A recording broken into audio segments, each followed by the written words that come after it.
Et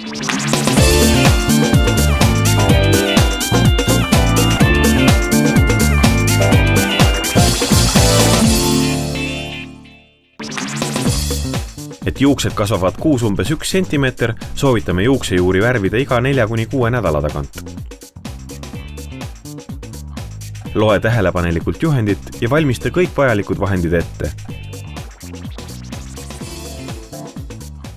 Jaota juuksed salkudeks. Kanna värvisegu kuivadele pesemata juustele, kuid ainult juuksejuurtele.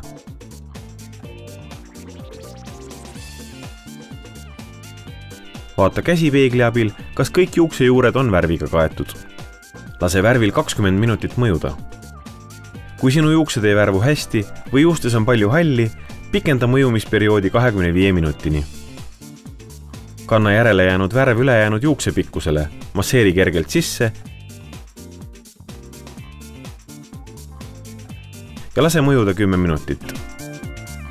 Peale värvimist kanna juustele sooja vett. Masseeri värve emulsiooniks. Loputa rohke sooja veega, kuni vesi on selge. Kanna rätiku kuivadesse juustesse värvimisjärgset balsamit ja masseeri kergelt juukseid. Lase balsamil 2–3 minutit mõjuda, loputa leige veega maha.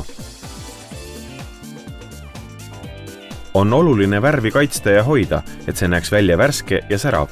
Tavaliselt šampoonid ja balsamid võivad värvipigmendid juustest välja pesta ja juuksed muutuvad tuhmiks ning hapraks.